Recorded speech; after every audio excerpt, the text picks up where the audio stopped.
evening, everybody. This is it's a wonderful group of people. Thank you so much for joining us this evening.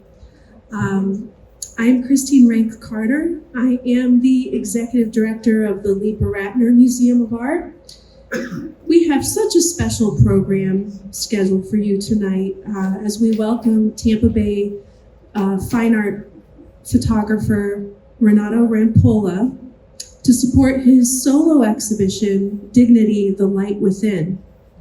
Just to let you know, this program is being recorded, and we will include with this program a conversation between Renato and the museum's curator, Sarah Felice, and it will be followed by questions and answers, and certainly after that, we welcome you in our galleries and enjoy some of the refreshments. On view January 11th through April 27th, 2025, in the museum's center gallery, right behind you, Renato Rampolla's exhibition, Dignity, the Light Within, invites viewers to engage with 19 powerful photographic portraits of individuals that capture the strength of the human spirit. With a focus on empathy, vulnerability, and shared humanity, Renato offers an unflinching look at society and emphasizes the common threads that unite us all. Our curator, Sarah Felice, has produced a beautiful exhibition catalog with images and stories about the faces that you see in the exhibition. So please be sure to pick up a catalog if you've not already done so. In addition to this exhibition, the museum is honored to present Reflections, the Legacy of Frank Rampolla, in the Lothar and Mildred Ewell Works on Paper Gallery. This complimentary show highlights the figurative expressionism of Renato's late father, artist and educator Frank Rampolla, whose work explores themes of alienation, existential struggle, and human dignity. Together, these exhibitions celebrate not only the work of Renato Rampolla, but also the lasting influence of his father's legacy. And I wanted to share this little personal side note regarding Frank Rampolla's legacy that comes full circle tonight. My own father, Bill Rank, who is an artist here in the Florida, Tampa Bay area, his work happens to be hanging around the corner from Frank Rampolla's exhibition in our Works on Paper gallery. I learned today that in 1968, while my father was a student at the Ringling College of Art, he had the pleasure of knowing Frank Rampolla and got to see him give a lecture when Frank came to USF. It made such an impression on my father. He told me how Frank really was not only the nicest man he'd ever met, but his work was far beyond any work that was being done at the time in the 60s in Florida. What a small world that over 5 decades later, Bill's daughter, me, would be introducing Frank's son, Renato, at this museum in this lecture, while Renato, Frank, and Bill's work are all on display at the same time.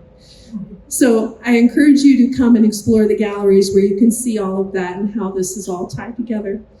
On behalf of the Lieber Ratner Museum of Art and St. Petersburg College, I extend our sincere thanks to Renato Rampolla, as well as our curator, Sarah Felice, for bringing these important exhibitions to our community. Please help me welcome Sarah and Renato.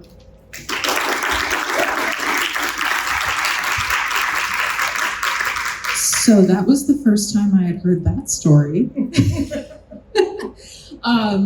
And just for context, I actually select the Focus Friday programs about a year in advance. So that was a really happy accident that everything was displayed together. So thank you so much for sharing that. Just to give you all an idea of how the evening's going to run, I have a list of questions here. Renato and I are going to talk a little bit about his work, and then I'm going to open it up to the floor. The script that I have in front of me, I often go off of it. So, this is just a friendly and informal conversation between a group of friends. And we welcome you at the end to bring your questions as well. So, first on the list, Renato, your photography captures raw and unfiltered human experiences. What first drew you to photography as your primary medium, and how has your approach evolved over time? Also, I only have one microphone, so we're going to do a little hot potato. Okay. I think, first of all, thank you everybody for coming out on this crazy night tonight. I know it took a lot to get out here. It was so cold and wet. My father gave me my first camera. It was a little point and shoot. I was probably 5 or 6 years old. It was a little plastic point and shoot, 35 millimeter though. And I remember it was a Saturday afternoon and we went to see a matinee, my father and I. And this was in Sarasota. And I set it on top of the dashboard and it melted. So I was without a camera for a while, you know, doing to my own negligence. I learned that lesson. So, and then I got a rangefinder later. And I ended up taking pictures quite a bit with a little, it was called Petri. It's an inexpensive rangefinder camera. I had that for years and I enjoyed it. So to answer that part of the question, I got into sculpting. My father had me doing lino cuts, sculpting, lost wax process, and photography. And the photography was probably the one that took the less skill getting started, you know, because you're just framing something with the shutter and stuff. So I did a lot of photography, and then I started out, I guess you would say, documenting things and just recording things in life. And then at some point later, this is probably later on in the questions I would get into this, but I started trying to get more of a reaction, a connection, you know, a visceral connection, rather than just documenting something. So I started interpreting what I saw, and the way I would frame things would be maybe different than what you would expect to see, you know, if you saw in a magazine. Just kind of different perspective. Yeah, of course you answered it. So your work has a distinct emotional depth, often revealing vulnerability, resilience, and of course dignity. How do you build trust with your subjects to capture such a deeply personal moment? And how does your work define the line between exposure and exploitation? It's kind of a two-part question. I got it. Yeah, and I know, and I just want to point this out, it's a little bit different when you work with women, especially in this series. So if you could talk a little bit about that and how you approach it differently. The second part of the question, as far as exploitation versus exposure, all the pictures that you see here tonight, and pretty much all of them on my website that have to do in the Dignity series, have agency and consent. I've talked to them, I've got, you know, to know them a little bit, and with their permission, I took the picture. I never ever take pictures of people just laying on the street. And they don't have a bedroom to go to get away, you know. So everyone, and some people say no, they don't want their photo taken. That's fine, I don't take it. But anyways, that's that part of the question. As far as the first part of the question, it reminds me of a story. One of the first people I took a picture of, since I started doing just homeless people, was a guy named Timothy, and he looked like a Jesus character. He had long hair, a beard, and he had like holes in his shirt, and he had a dog with him. I think it was a Labrador or Irish setter. I can't remember. But they were near the Hard Rock Cafe under the overpass on Orient Road. So I pulled over, and it was a really hot day. So I said, I just bought like a bunch of Zephyr Hills water bottles. So I brought a couple, and I just went in. I had my camera with me, but I didn't even take it out. I parked over, walked about, I guess, 50 yards over, and talked to him. I parked my car on the side of the road, and it said, you want some water? He said yes, and I bought 2 waters, and I thought, well, you'll have one for the dog and one for him, and he shared it with his dog back and forth, and saved the other one for later. And I said, I got more if you want. I says, I don't really have a way to carry a bunch of water. So I said, okay. So we started talking, and when we were talking, he looked like this. He's going back and forth like this. And I'm like, it's got me doing it. I'm wondering, is somebody out after him, or whatever, what's going on? And I never really found out why exactly he kept doing that. But he was an interesting guy. He did construction work, but he was not working because he doesn't have a permanent address. He couldn't get a permanent address without going to shelter. He can't go to a shelter without getting rid of his dog. He wasn't going to get rid of his dog. So they were always together. And, okay, he seems, level-headed enough and stuff. I mean, aside from the fact that he's living on the street. And so we talked about it. I said, hey, I got a camera in the car. I take pictures of people. Would you like to pose for some pictures? And he goes, sure. So I went back, got my camera, and came back, and he just got into it. He just started doing this, like he was Jesus on the cross. He started doing this, all this. He just, whatever I said, it really got him motivated. And we had a great time. It must have been, we talked about 40 minutes, I guess. I don't remember the number, but we did this for 20, 30 minutes. We were just taking pictures. He was coming up with ideas, and I would say for almost an hour, he just forgot about his problems and had a good time. I had a good time, said goodbye. And so anyway, and whenever somebody's in Tampa, because this is where I'm from, I'll try to go back and give them some prints. And I did. It was about a week later. And I had somebody with me. We went to lunch together in Ybor City. I said, well, let me go see if I can see Tim. So we went over and I saw him about a mile from where when I saw him. He had his dog with him. And it was like 1:30, 1:15 in the afternoon. And he was really, really drunk. And I was like, okay, that's why he's not working, And because I really didn't suspect that. I was very naive. And I said, hey, look what I got for you. And he looked at me, where'd you get these? I said, well, don't you remember? We took pictures. It wasn't just like one picture. We spent some time together. He goes, oh, I got you. And I could tell he said that he remembered, but he really didn't. And but he was just trying to be polite at that point. And that was about it. And I said, well, is there anywhere, you want to go and do anything? I mean, you need anything? And no, I'm good. And that was it. I hadn't seen him since. But anyway, he's on the cover of the book, The Dignity No Matter What. So, The women. I didn't talk about the women. Oh, yeah. Okay. There are some women in this show. Every man on the street is a predator to a woman. So I'm very cognizant of the fact that I don't really go up to women if they're by themselves because it scares them.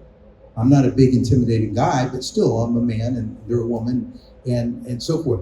But on occasion, if they're with other people, like the ones in here, the few that are in this show, I'll approach them and talk with them. And if they feel comfortable and they want me to take a picture, I will. But a lot of them don't because they're I don't know, like an abusive relationship up north and they're here to get away. And the last thing they want is their picture on Instagram or Facebook where somebody can find them. So I don't have a lot of pictures of women. So something you were talking about struck me about the dog. And without getting into too much of my own background, just for some context for the conversation, my background is also in photography and I'm still an active photographer aside from being a curator. And I think we talked about this a little bit in your studios when I was in college. I actually did a project myself, a young woman, on the unhoused population living around Harvard Square in Boston, because that's actually, at least at the time, there were a lot of individuals living on the street in that space.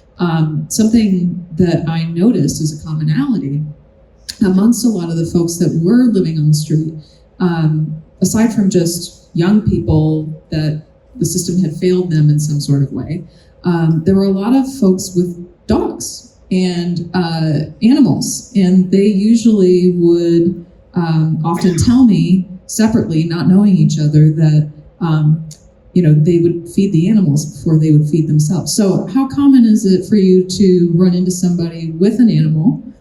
Because that's really there's not just their companion, but also their safety on the street at times.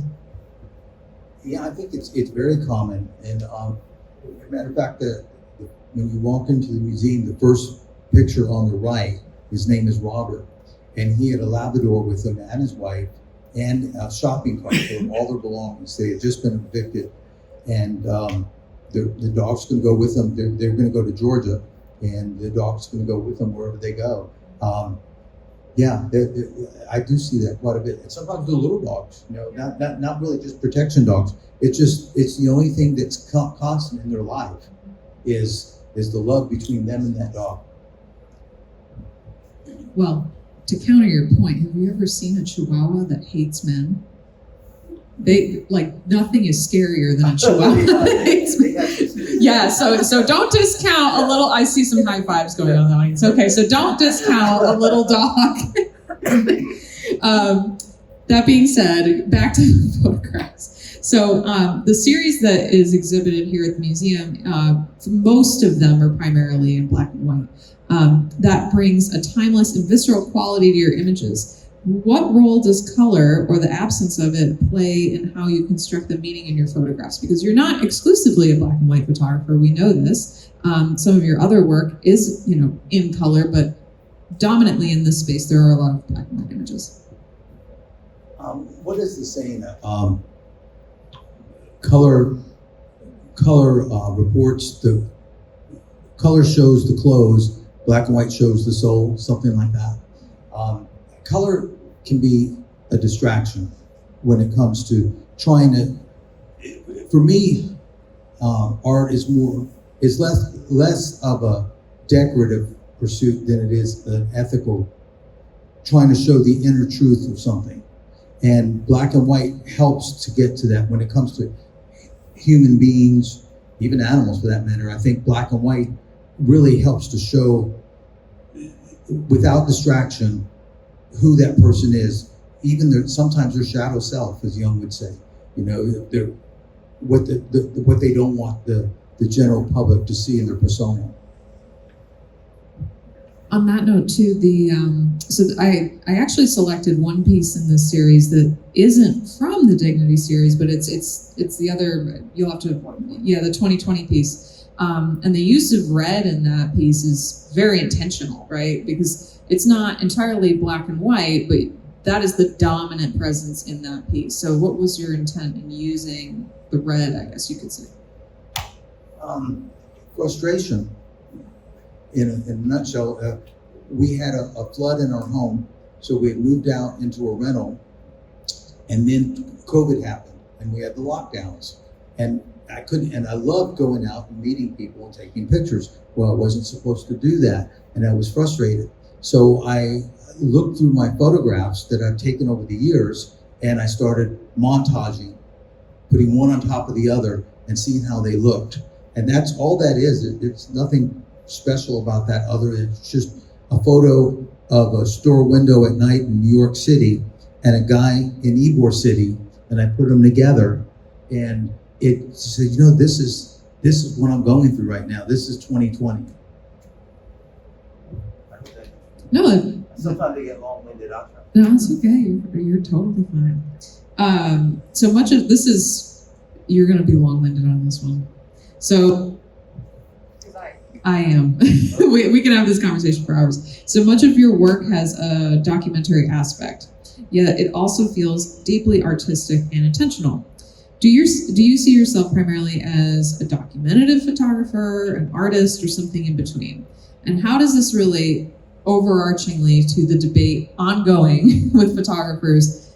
Does documentary photography exist? Why or why not? Because can it truly ever be documentative if it's someone's perspective? Yeah. The first part, I'm going to try and do both parts. So I consider myself somebody who observes. So I'm an observer, then I interpret what I observe. So I'm an artist, and then I facilitate. I facilitate a visceral reaction if I'm successful. So what I do is I observe, I listen, and I interpret what I see through my processing, through how I frame my camera, what I include in the frame, what I don't include in the frame, and then I it facilitates some sort of reaction, and really a connection is what I'm looking for. You'll see most of these portraits, almost all of them, are not environmental, like an Arnold Newman, who is an amazing environmental photographer, or Annie Leibovitz. These are I focus on their humanity and not their circumstance. So that's why you don't see anything else around them. That's done with intention. Matter of fact, Herb Schnitzer, who was an amazing photographer, he was Nina Simone's photographer. We were looking at each other's work, and he said to me, "Ron, all all your points of view are looking dead on. I said, yes, because I want them to look back at you. And he laughed. So that actually leads into the next one really nicely. No, that was perfect. So your work captures the weight of lived experience in a single frame. Are there specific photographers, artists, or life experiences that have influenced how you see and frame the world? You can't say your father, sorry. Because we'll get into that later. I got you. Okay.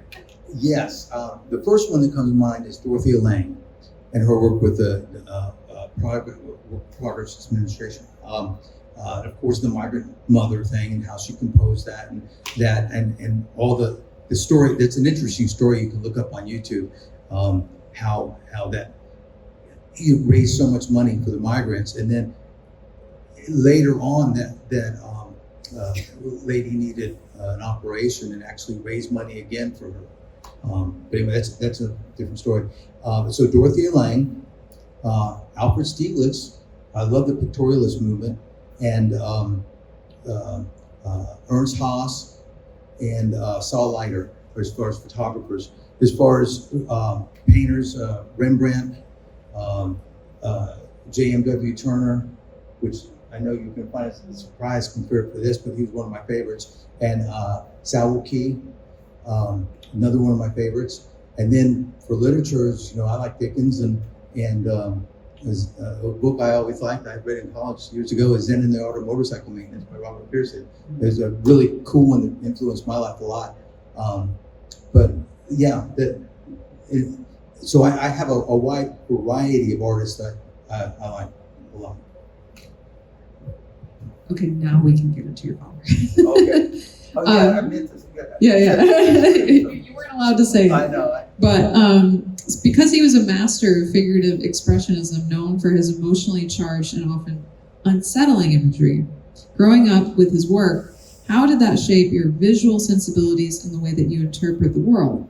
Do you see your work as an extension of his themes or as a counterpoint to his artistic vision?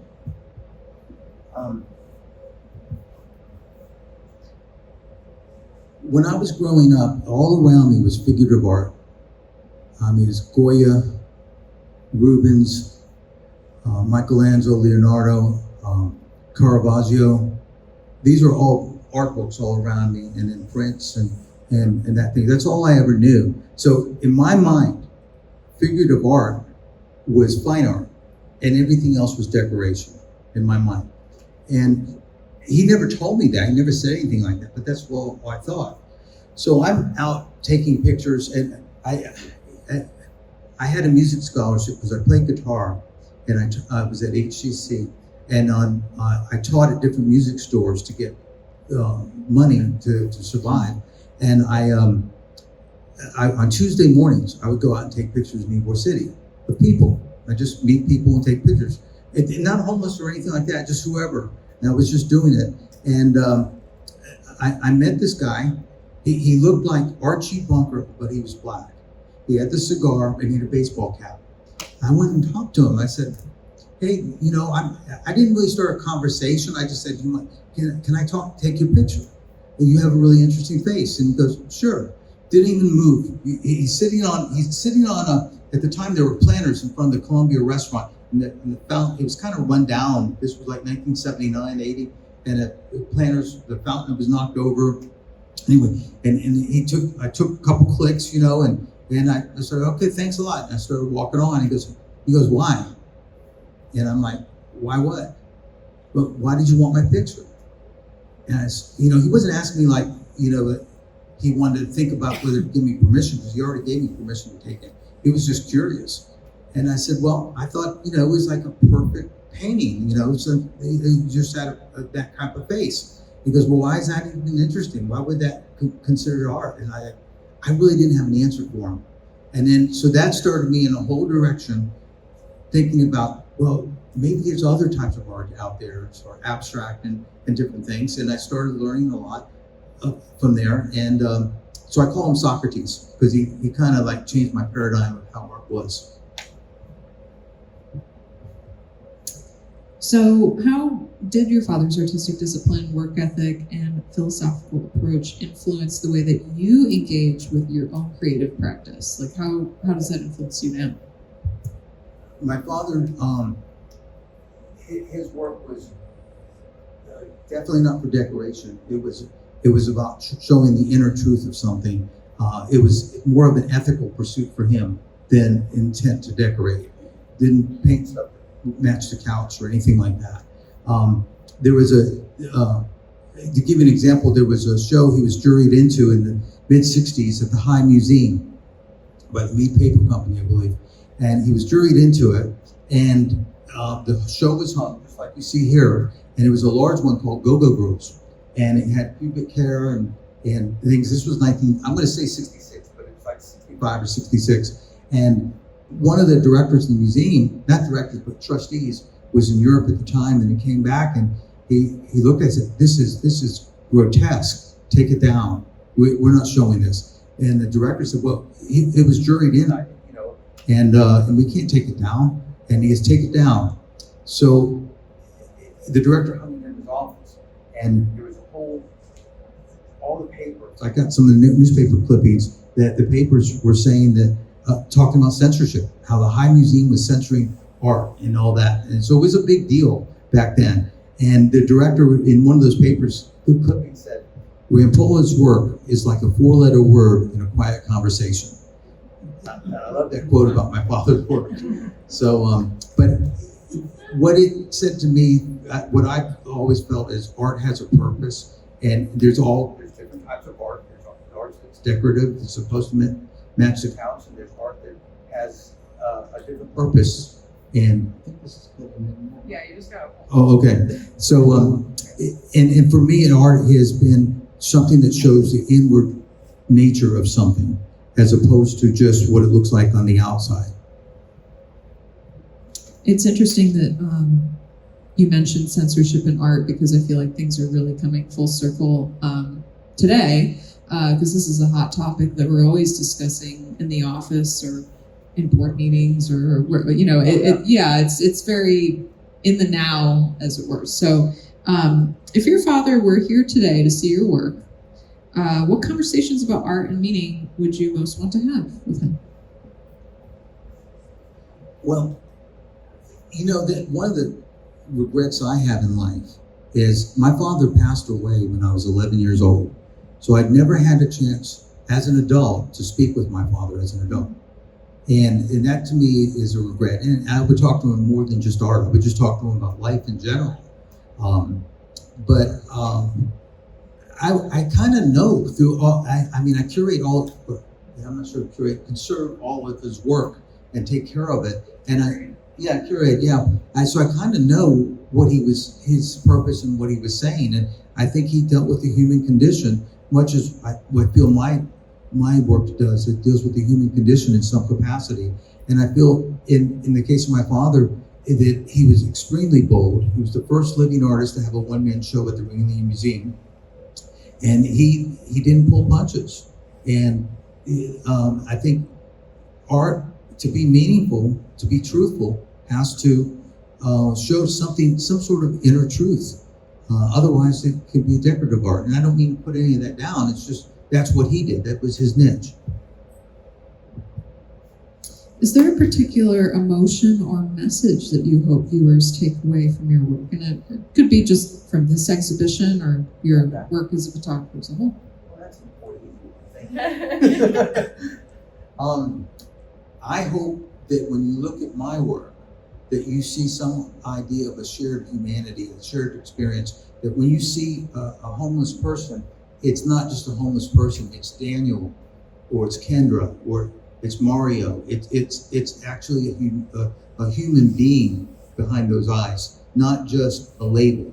It's so easy to label things, and we do, and we have to survive, because otherwise you're going to be crying every time you walk around this corner or something. So that's understandable, but going beyond that, I want you to see that these are people, these are real people. Somebody's mother, somebody's father, somebody's brother or sister. They're all related. They had people that cared about them, and whatever the situation is, they're human beings. So we talked a little bit about your father's legacy. I mean, that is really the central conversation in the exhibition, the Works on Paper gallery. But artistic legacy overall is a powerful force. So as someone who comes from a lineage of artists, what does carrying that legacy mean to you, and what do you hope your own work will leave behind? I don't really put myself in the level of my father. I mean, my father was kind of a groundbreaker in what he was doing. But we both deal with the human condition, and I would love to talk to him about that, like you had said earlier. But I want to mention my mom, because my mom was a social worker, and she was someone who gave me just unconditional love. I could do no wrong. She always had my back, and she was amazing. And she and I didn't always agree growing up, like, because when we you probably read this, growing up, it was kind of hard for us because my father had a heart condition and didn't have any health insurance or life insurance rather. And when he passed away, things were tough, and there was no will, everything was probate, and things were kind of rough. And I thought, well, God, we got through it. Why can't other people do it? As long as you got your wits about you, just stay strong and tackle each day, and that was been my attitude. And I started realizing as I got to be an adult, what if you don't have your wits about you? What if something snaps? There's doctors on the streets, medical doctors that something has snapped, and it happens. So, yeah. I do want to give an opportunity to open it up to the floor because I'm sure there will be questions. So, does anybody want to chime in? Christine, do you want to like? Do you want to be the microphone person? I actually would love to know more about Mario as one of the only color photographs that you have in the show. And I know he has a special story, and that didn't you just publish a book about that series? Yes. Here, It's available at the front desk. Oh, yeah. I put a little zine together. Mario I met in 2017. I was taking a shortcut through Ybor City in an area that I didn't really run by, and I saw this guy with a long beard. He was kind of, I call it holding court, because his whole living room was on the sidewalk, and people would come by and visit him, and he was just a really interesting guy. So I went and talked to him, and we became friends. And then every 2 or 3 weeks, I'd go over and visit him, and we'd walk all around. And tall, at the time he's 78 now, but he was 72, and he walked real slow, and he had this little picking up tool for picking up cans, and he would save them in a bag. And I'd walk with him, and we'd go and meet people, and everybody knew him. Hey, Mario, he goes, don't you worry about you or your camera. I'll be your bodyguard. So, he couldn't protect any, but everybody knew him. Nobody messed with Mario, and then I became popular, known as the cameraman, with him. And then we walk around, and people would see us, and we're still friends to this day. He's no longer homeless, and he lives in Brooksville in a trailer with someone that he rents a room from, and he seems content. I think he was a hoarder. He didn't have an alcohol or drug problem or anything like that, and he got Flacco was a drug that was prevalent in the area, and there was a lot of kids just wasted on Flacco, and then sirens of the prostitutes, and he just wanted out, and so he left. So, but yeah, we stay in contact. Anybody? Yes. Okay. Christine, away. Oh. I wonder if you could please elaborate a little bit more on the consent process for taking their pictures. Like if they were to come in here, they would not be surprised to see their portrait. I think someone with Mario would be with Mario. I told him that I had a show at Museum of Art in the Land a few years back, and I told Mario, I'm going to put your phone number on there, so if a lady likes your picture, she'll call you. Would you do that? I said, no, I'm not going to do that. So some of them I think would be really happy about it and proud. Some would be surprised and be shocked, I'm sure. You know, I didn't actually say I'm going to put this in a museum one day. I didn't say that. Some of them I told when I started working on the book, I told them I'm going to do a book, you know. So it just depends on which one, but I don't think there's anybody who would have a problem with it, based on the way I presented everything to them.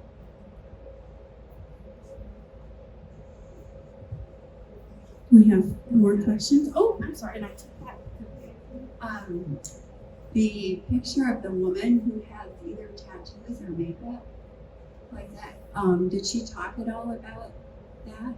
Yes, it's just very interesting. Yeah, she's in Savannah, or she was in Savannah at the time, and we don't have a picture. I have a picture of both of them. Her boyfriend was Marlboro Mike. Actually, she said husband, but I think they were just boyfriend and girlfriend. Those are tattoos. That's not makeup. And they were very nice, you know, and we talked a bit. They had an addiction problem. That was very clear. And I went back to Savannah like a year later, and I talked to some other homeless people that knew them. And he said, "Oh yeah, he used to beat her bad and all that." So she left. So I don't know anything about her. What other cities do you take pictures in? Savannah and where? Oh, wait, can you just repeat the question? What other cities? Sure. Yeah. Candy asked, what other cities did you take pictures? Wherever I go, a lot in New York. Some I'd have to look. I could look at each picture and tell you where it was taken. But a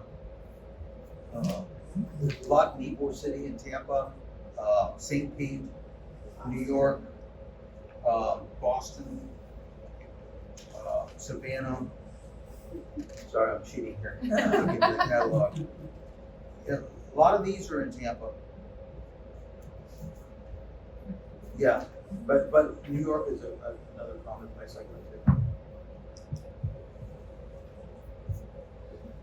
We came a few days ago, came through, and I was just struck by your photos. They're just mesmerizing, a lot of depth. Thank you so much. Okay.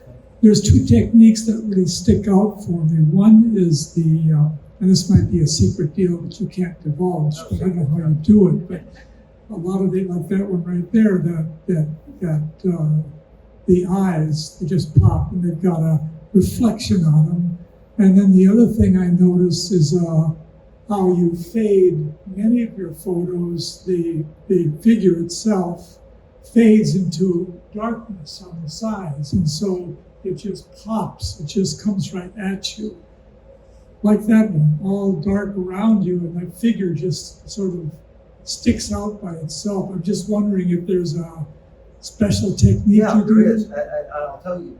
The first one you mentioned was Deland, though. His eyes, Yeah. if you saw his pupils, how big they were, that was middle of the day. And he wasn't wearing sunglasses. I mean, he was high as a kite. You know, I mean. There's another one right there. Oh, See yeah. those eyes, how they pop? Yeah, yeah. But to answer the second part of the question about the technique, as it's counterintuitive. With film, it's the exact opposite. But with digital, it's the opposite of film. And Tim, you know all about this. Is you underexpose. You expose for the highlight, so you underexpose. So you can bring back what's dark, which is the opposite of film. You know, there you can. It's just the opposite. So I underexpose, and then I bring out the face, and that's why the background stays subdued. Oh, okay, that's Marlboro Mike and Savannah, Spooky. Those two, that's the one we were just talking about, Marlboro Mike and Spooky. And I don't know their names, but he pushes around in a wheelchair every day to the Trinity. That's Mario. Well, I could take pictures till the cows come home, and I could never duplicate it. Oh, no, it's not that. It's taking a picture, you know. And you know, so I'm not doing environmental. That's by design. I like doing environment, pictures. But these are, I really want you to focus on the human being, not their circumstance. You know, it's one thing to see somebody there and say, oh, that poor guy, you know. That's not what I'm trying to get at. I'm trying to get a visual connection between you and the subject I'm taking a picture of. I actually noticed one of the photographs had looked like it had your reflection standing in their eyes, and it just was haunting. That's Mario's hand. Oh wow!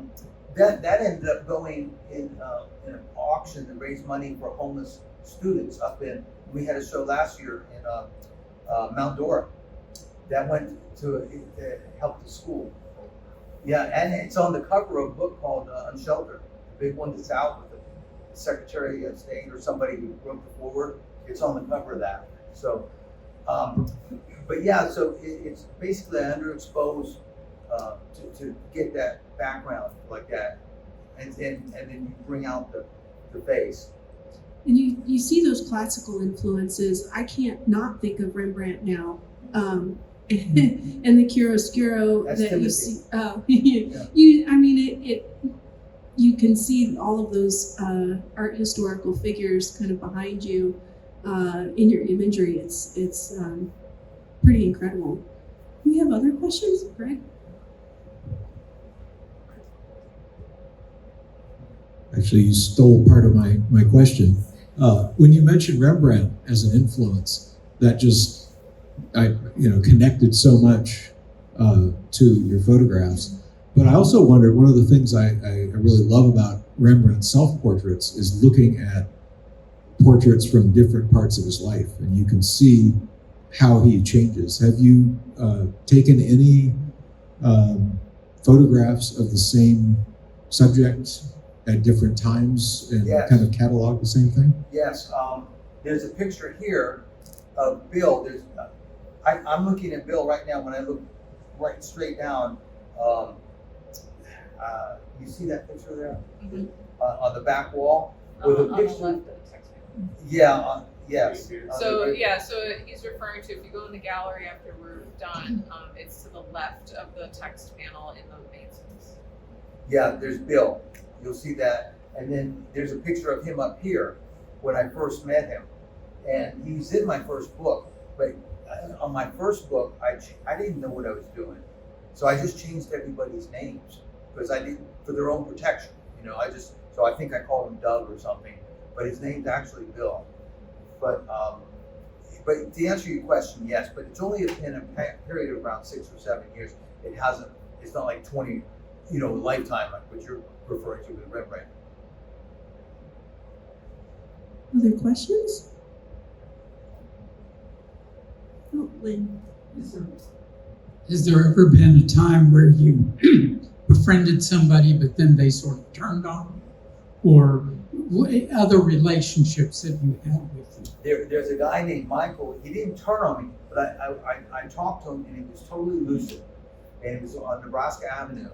Really nice guy. Again, one of these guys posed for me. He loved it, and we had a great time, And I actually offered him some money, and he goes, "No, I don't want any money." I said, "Are you sure? Because it's hot. Get some water." He wouldn't take it, and he walks all.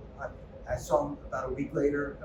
Didn't recognize me, and very nice. He started talking. And he started telling me about a dream he had, and how he got out of the Navy because it's all in the book, but it just totally took me by surprise that he I guess it sounds bad to say that, but it sounds like he was off the meds, because he was totally lucid the first time I met him. So yeah. This guy that's Glenn.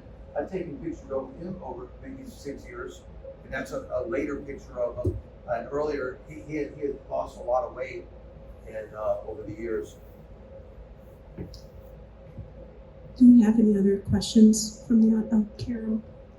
Just a question. Do you ever come across any of these men or women that are able to get off the streets and kind of rehabilitate? Mario did, but he didn't have anything wrong with him, other than he felt freer living on the street, But Mario was off the street. A lot of them are still on the street, to be honest with you. Yeah, and Bill, the one that we were talking about earlier, I even asked him, he's telling me about all his health issues. I said, he's over 65 years old. I said, well, you've got free medical, pretty much Medicare or whatever.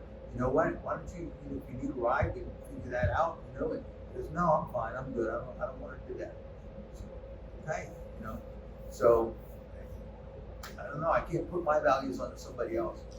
I think you captured their soul, not the sadness. Capture their soul. Their soul, not the sadness. Yeah. Thank you. Thank you. This isn't a question. This is sort of based on everything we've heard from the audience. I kind of wanted to make a closing statement that not to, when you encounter folks that are on the street, I guess my only message as the curator would be not to judge someone's predicament, because we don't know the reason why they're there. And I think especially within the last few months in this area, not just that, but COVID pandemic, a lot of the things that have gone on in the last few years, we've all realized we're closer to that edge than we thought, whether we lose our home in a flood or, we're sick and we can't work, or, the experience that people go through, everybody goes through something. And I think it's good to approach it the way you do, with an open heart and humanity. And yeah, go ahead. I want to follow up on that. I start out the book, I think the Memorial book too, that there for the grace of God go I, and then something in the Memorial book I talk about some of the things my mother would tell me, and one of them was you can't judge anybody until you've been in their shoes. So on that note, I suppose I would like to say that we go forward with humanity and kindness and not to judge. So thank you so much, Renato, and thank you everybody, and let's have cookies.